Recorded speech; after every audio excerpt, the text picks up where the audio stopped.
If you wanted to announce a really important piece of news to the world at Christmas, how would you do it?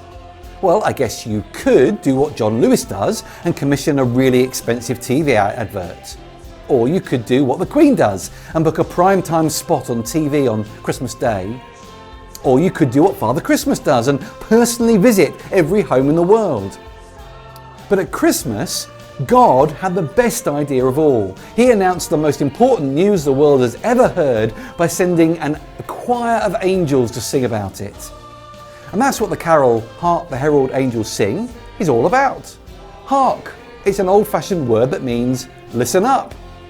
To give it its full definition, hark means listen carefully, because what I'm about to tell you is really, really important.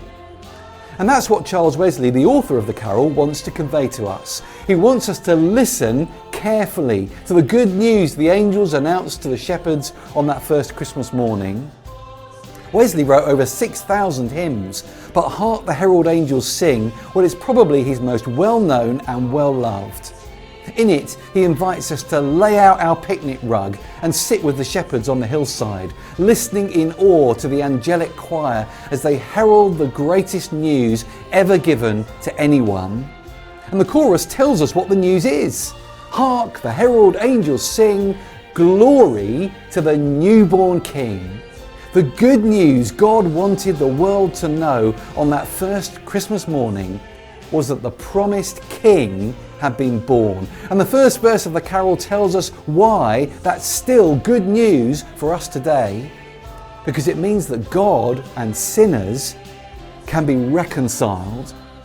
You see, the bad news is that we're all born at odds with God. But the good news of Christmas is that God Himself came to change that. The second verse of the carol says, "Veiled in flesh, the Godhead see." You see, Jesus wasn't just a good man or a great leader.